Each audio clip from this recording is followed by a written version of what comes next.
Katersky joins us, ABC News correspondent. Good morning, Aaron Katersky. Oh, good morning, McGraw. So this Orlando shooting that day, we talked to you, we sort of dissected what was going on, but so much misinformation, so many things we didn't know. Now we're getting a better picture of what actually happened?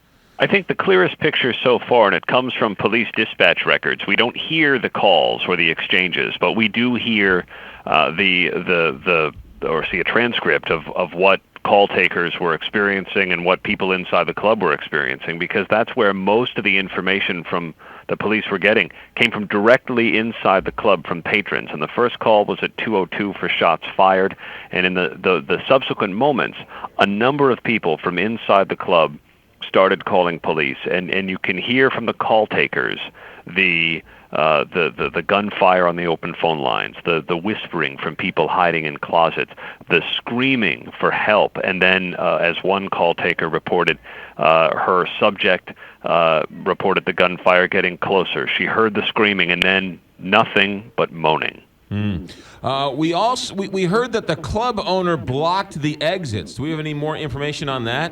Well, this came from a number of inspection records that the city also released following public information requests, and they make clear that on May 21st, so 3 weeks before the nightclub shooting, there was some kind of hindrance at one of the exits. So the fire inspector wrote, "Doors are not operable." We don't know which set of doors was being referred to, but apparently there was a set of doors that was blocked. And in text messages exchanged between the fire marshal and the fire chief the morning of June 12th, after reporters were asking some questions, it became clear that a Coke machine was blocking one of the exits. Now, that was 3 weeks prior. Whether that vending machine was still there the morning of June 12th, the club says was not true. So the attack started shortly after 2 o'clock in the morning. He was killed ultimately a little after 5. Do we have any more insight as to what took 3 hours? Well, we don't necessarily. We know that from talking to the SWAT team commander earlier that he didn't want to be reckless in sending people, headlong into the club.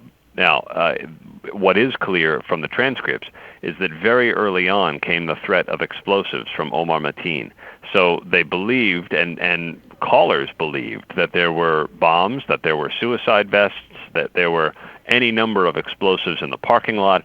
And so with that threat, police opted to be cautious. But within minutes, the police opted to send a team in to confront the gunman, and we know they did.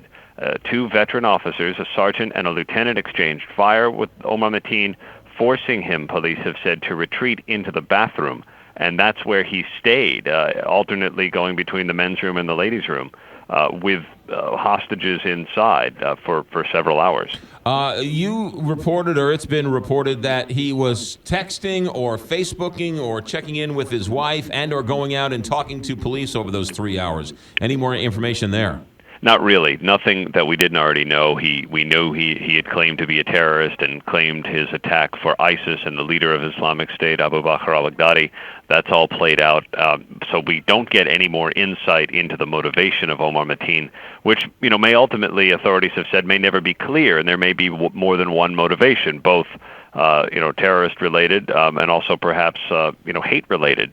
But nothing in these transcripts to make that distinction any clearer. When the SWAT team finally goes in a little after 5 o'clock, does the SWAT team or the police kill him, or does he end up killing him himself? No, it's believed that he was shot dead in the exchange with authorities, and the 2 words that crackled over the police radio at 5:15 made that clear: subject down. And that was the first signal that the incident was over.